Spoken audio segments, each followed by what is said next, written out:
कैसे हो? मॉर्निंग में आज आप सभी के लिए एक video Indian air force phase second exam वाले कैंडिडेट इस वीडियो को देख सकते हैं। डेफिनेटली हम यहाँ पे ये डिस्कस करेंगे कि कितने कैंडिडेट फेज सेकंड एग्जाम देने वाले हैं। As you all of know, मान लो जब मैंने इंडियन एयरफोर्स फेज फर्स्ट दिए, क्लियर किए, तो जब हमारा क्या होता था भाई, रिजल्ट तो आता ही था, साथ में PDF भी आता था। और PDF में हमें पता चल जाता था लास्ट नंबर के अकॉर्डिंग कि एक्स ग्रुप में इतने कैंडिडेट हुए, वाई ग्रुप पे इतने कैंडिडेट हुए। तो लगभग जब मैं बताऊँ तो 14 से 15,000 कैंडिडेट शॉर्टलिस्ट होते थे। वैकेंसी आपका 3,000 से 3,500 होता था। एक मैं एवरेज डेटा लेके चल रहा हूँ जिससे आप सभी को एग्जैक्ट डेटा कुछ ना कुछ पता चल जाए, ठीक है। दूसरी बात, अब इंपॉर्टेंट चीज़ आ जाती है भैया, सबसे पहली बात बता देता हूँ, इस बार फेज सेकंड का एक सेंटर बढ़ा है। दूसरी बात, आप अभी जो आप पेपर फेज सेकंड देने जा रहे हो, इस वाले में जाके देखोगे तो आपको 7 से 8 फेज सेकंड एग्जाम के सेंटर देखने को मिल जाएंगे। जबकि अब जो इनटेक आया है उस वाले में देखोगे जाके नोटिफिकेशन में दोबारा है नोटिफिकेशन। मैंने बताया नहीं किसी को, मे भी आप में से कुछ रेयर 1-2 कैंडिडेट को पता है, नहीं तो किसी को नहीं पता। जाके चेकआउट कर लेना, दोनों में डिफरेंस है, इसमें 7 to 8 मेंशन, इसमें 12 मेंशन है। ये तो इंपॉर्टेंट चीज़ होगी। चलो, अब ये कितने कैंडिडेट फेज सेकंड एग्जाम के लिए शॉर्टलिस्ट हुए हैं, तो मैंने क्या बताया, पहले जब 3,350 वैकेंसी होती थी लगभग 14 से 15,000 कैंडिडेट शॉर्टलिस्ट होते थे।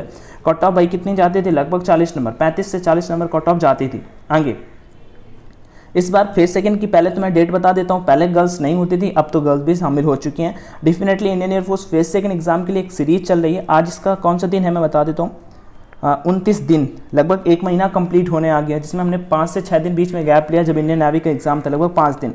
और हमने जीडी के टॉपिक लगभग 43 टॉपिक यहाँ पे कंप्लीट कर लिए हैं, ठीक है। तो डेफिनेटली ये आप सभी के लिए काफ़ी हेल्पफुल होंगे, आपने कुछ बहुत किया होगा। मैं इनकी प्रैक्टिस भी कराऊंगा 26 तारीख से, 26, 27, 28, 29, 30 लगातार 5 दिन। और इन 5 दिन करंट के नए टॉपिक जो एक्सपेक्टेड टॉपिक है उनको मैराथन टाइप में एग्जाम कंटेंट के बेसिस पे मैं चीज़ें तैयार करूँगा, वो डेफिनेटली आपको देखने को मिल जाएंगी। उसके लिए आपको कुछ भी पेड नहीं करना पड़ेगा, ठीक है।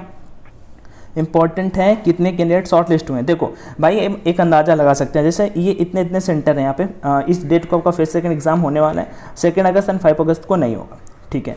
इंपॉर्टेंट बात ये है, फेज सेकंड एग्जाम जैसे फर्स्ट डे किसी सेंटर में कानपुर में मान लो जीडी होगा, ठीक है, तो भाई मोस्टली क्या होता है कि डेली जीडी का टॉपिक चेंज नहीं होते। बहुत बार ऐसे मैंने भी किया है। पीयर प्रेशर जिस पर मेरा टॉपिक था, पीयर प्रेशर मतलब दोस्तों का दबाव, हाँ, तो भाई पहले ही मुझे पता चल गया कि कल ये टॉपिक आया था। मान लो हमारे सेंटर में, अब आप जैसे कानपुर से जाओगे चेन्नई के लिए, किसी का चेन्नई पक्का गया होगा, ठीक है, तो जब कानपुर से चेन्नई जाओगे तो भाई मेरे वहाँ पे आप पहले 1 से 2 दिन पहले पहुँच जाओगे, तो वहाँ पे आपको और भी कैंडिडेट मिलेंगे। आपको पता लगा कानपुर के मिल गए, हरियाणा के मिल गए, अदर स्टेट के कैंडिडेट आपको मिल गए, तो आप पूछोगे भाई क्या कौन से टॉपिक आए थे, या फिर मुझे किसी ने बता दिया, तो मैं आपको टॉपिक शेयर कर दूंगा। और भाई वही टॉपिक घूम फिर के आते हैं भाई, डेली नए टॉपिक नहीं आते। 40-50 टॉपिक हर एक सेंटर में नहीं होते, 8 से 10 टॉपिक कॉमन होते हैं, उन्हीं टॉपिक से आ जाता है। तो अब ये चीज़ें मैं आप सभी की हेल्प करूंगा पहुंचाने में, मदद करने में, और बस आप क्लियर कर लोगे। फिजिकल तो आपके मतलब डेफिनेटली रनिंग का टाइमिंग बताओ मुझे कमेंट में, भैया कितने कैंडिडेट शॉर्ट लिस्ट हुए होंगे, एक अंदाजा बता दीजिए। तो मैंने कहा चलो बता देता हूँ। तो देखो मैं बता देता हूँ, 468 नंबर चेस्ट मैंने यहाँ पे देखा है। मतलब कि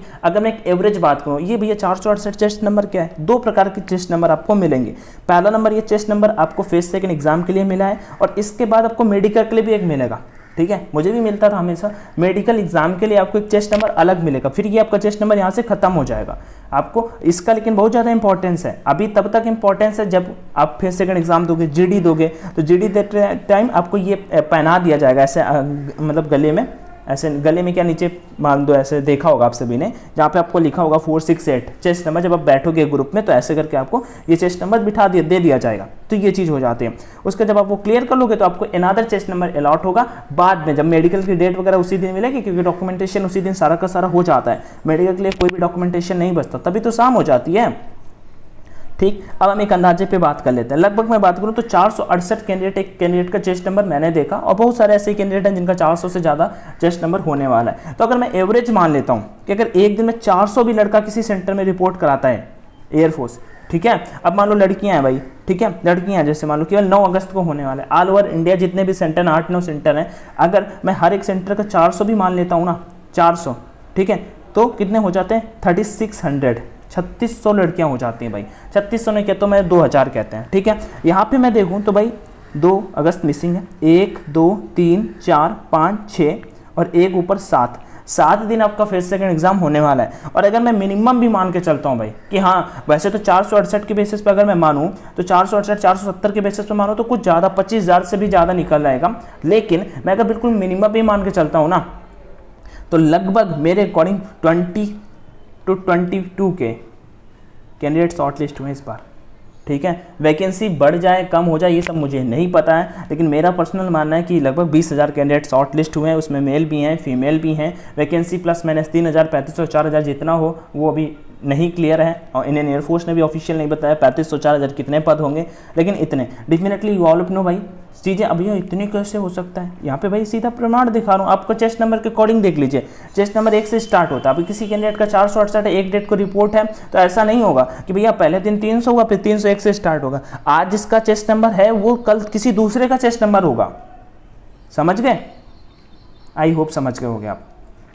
तो मैं अगर मिनिमम मैं कहता हूँ 350 कैंडिडेट को भी 7 दिन के बेसिस पे अगर कर लेते हैं भैया, 3 3 6 7 दिन के बेसिस पे कर लेते हैं, 7 35 7 21 7 35 मान 7 21 और 3 24, ये तो बहुत कम हुए, 700 ठीक है, ठीक है। 350 × 7 ये तो सेंटर ही हमने यहाँ पे काउंट किए, ठीक है ना। तो हमने अगर 350 के बेसिस पे अगर 7 दिन के कैंडिडेट हमने काउंट भी कर लिए तो लगभग मैं बोलूँ तो 2150 लगभग 2100 कैंडिडेट आ जाते हैं। और भाई एक सेंटर में इतने कैंडिडेट रिपोर्ट करेंगे तो 7 सेंटर में कितने करेंगे, लगभग 15,000 करेंगे। तो मेरे अकॉर्डिंग भाई मिनिमम होगा कि 15-16,000 कैंडिडेट शॉर्ट लिस्ट हुए हैं। ये मैं इस वजह से वीडियो बना रहा हूँ कि आगे चल के कट ऑफ के बेसिस पे हम थोड़ा अंदाजा लगा पाएंगे कि हाँ भैया 15-20,000 लड़के दें, इतने इतने इसमें फेल हो गए, तो इसमें इस बेसिस पे हम चीज़ों को जज कर पाएंगे। बाकी फेज सेकंड एग्जाम के लोग डॉक्यूमेंट्स का कोई डाउट हो तो कॉमेंट में आज कर लेना, हम जल्दी वीडियो बना देंगे, उसमें आपके डॉक्यूमेंट्स क्लियर हो जाएंगे। जैसे कि आपका 12th का सर्टिफिकेट, पासिंग सर्टिफिकेट किसी के पास नहीं है तो उसको लेके भी परेशान मत हो, क्योंकि उसका कोई फायदा नहीं है। मतलब एडमिट कार्ड के बाद भाई कोविड वालों पर एडमिट कार्ड ही नहीं आया तो उनका क्या,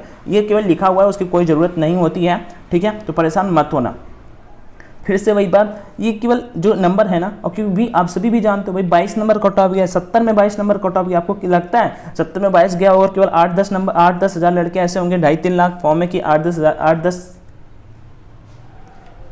8 to 10 के ही कैंडिडेट ऐसे होंगे जो 22 नंबर ला पाए होंगे।